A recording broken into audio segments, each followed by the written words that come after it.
Alright, so while we've all been away locked up in quarantine, no sports have been going on obviously, but there has been one thing going on that not a lot of people really know about, but has completely taken over the social media world, and that is the greatest coach of all time, Gus Duggerton, has taken over college football, even though there are no college football games being played. So if you've ever listened to Pardon My Take, where Big Cat and PFT talk about all sorts of things in the sports world, and even things off the sports world, these guys are hilarious, completely started from the ground up. I mean, there's not a better sports story in sports media than these two guys. But really, how did the creation of Gus Duggerton start? Because you've got all sorts of people reporting about Gus Duggerton. It's unbelievable how social media has just completely taken over this coach. I mean, you've got college football reporters literally reporting on this stuff. You've got the team programs he's going to tweeting about it. It's hilarious. It's probably been like the best thing about this whole quarantine period, especially for the sports world. I'm gonna be upset when it ends.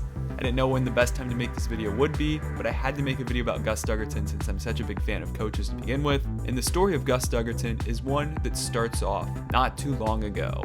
It was March 19th, 2020.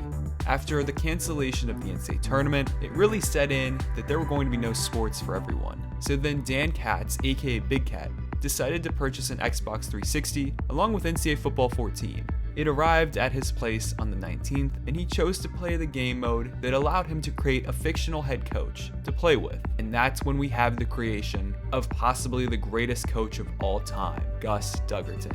Coach Duggerton's first coaching gig came at the University of Toledo. Yes, the university where they tried to name their mascot after Shrek for one day, but this was back before there was any live footage of what happened. No one knows exactly what happened except for Big Cat's responses about what Coach Duggerton did at the University of Toledo.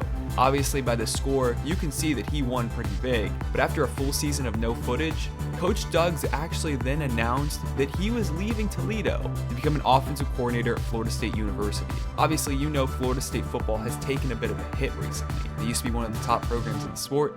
I've talked about it in another video. So getting Coach Duggerton really helped rejuvenate this program, and honestly, Florida State started to come back. Again, it was still early in the process, and there was no footage from these games. But on April 8th, Big Cat decided to start streaming these games. This allowed all of his Twitter followers and the podcast listeners to really know what happened with Coach Duggerton and his success. But also, it was funny to have to see Big Cat be so quiet, because he has a baby in the other room, and he doesn't want to try to wake it. So it was funny trying to see Big Cat not react too loudly, along with everybody else getting to see their favorite coach in the world. Now, did Big Cat really come up with Gus Duggerton on his own? I mean, where did the idea for this iconic coach come from? Well, actually, this is where the story gets really crazy, because Colin McLeod, who happens to live in the state of Florida, and also happened to be a Florida State fan, and even better than that, looks exactly like Coach Duggerton, started tweeting at Big Cat, letting him know that if Gus Duggerton ever got a movie, this guy would be the #1 actor to be him. The season at Florida State for Gus Duggerton was a success. At Florida State, Duggerton led the Seminoles to the #2 ranking with a 12-0 record, but sadly, in their final game of the regular season, in the ACC Championship, Coach Duggs lost to Georgia Tech, and this really hurt his chances of becoming a head coach at a power team. This loss, however, did not stop Florida State, and they would go on to win versus UConn in the Fiesta Bowl. UConn congratulated him in defeat. After the season, Gus Duggerton decided that he thought it was time to leave and possibly become his own man. However, when it came to the coaching hiring process, it was looking very bleak. But he did have compelling offers to become the offensive coordinator at Texas and even possibly become the head coach at Washington State. Yes! Yes, Trojans, baby. Fight on. It's this. Fight on. But Coach Duggs decided it'd be best to become the offensive coordinator at USC, and Hollywood Duggs became a thing. Things were looking very bright in his first season at USC. They were the #1 team in the nation all the way until their last game of the season. They climbed to the #1 team in the rankings and were undefeated. However, in week 14, they lost to their rival UCLA, and this really hurt Duggerton. USC would still go on to win the Rose Bowl. Once again, it was time for Duggerton to fly off and do his own thing, and this time he was going to get that head coaching job that he always dreamed of. Duggerton this time was offered jobs to Purdue, Central Michigan, and Troy.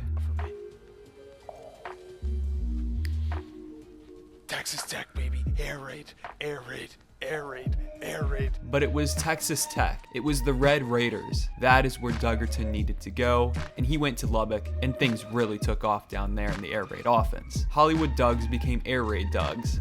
Duggerton and Big Cat then turned Texas Tech from a 2-win team into a 10-win team and won the Cotton Bowl. And obviously, being a head coach is definitely not easy. It was a challenge for Duggerton. It wasn't as easy as being an offensive coordinator, and it definitely wasn't as easy as being at a top program like USC or even Florida State. Gus Duggerton was ready to take over yet another school, and now the Duggernaut himself is heading to Knoxville.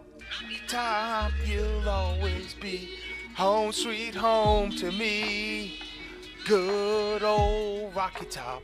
And he is taking over one of the most historic college football programs of all time and will be a Tennessee Volunteer. And yet again, Duggerton is going to a college football program that used to be very good, that I made a video about before. And when leaving to become the head coach at Tennessee, this rocked social media. I mean, you've got national outlets posting about it. You've got national media members, college football media members. All of them are talking about this. You've got former players. Really, Duggerton has taken over college football in a dead period where everybody was kind of a little upset about no sports. And it's just been one of the real bright spots in this nation. And Duggerton is somebody I think deserves Coach of the Year in all of sports for rallying the world during such a national crisis. And honestly, he has been that big bright spot that I never thought we would get. The season at Tennessee is currently being played out right now as I speak. You will have to head over to their Twitch channel, or even follow on their YouTube channel, or even follow on social media like the rest of us, because the story of Gus Duggerton is not a story about a specific coach. It's really a story about rallying people together. And that is why the story of Gus Duggerton might just be the greatest example of a coach who not only coached his team specifically, but really coached the rest of us, made everyone else a better person. Thank you, Big Cat. Thank you, Gus Duggerton. My name is Cole Adams. I hope you enjoyed.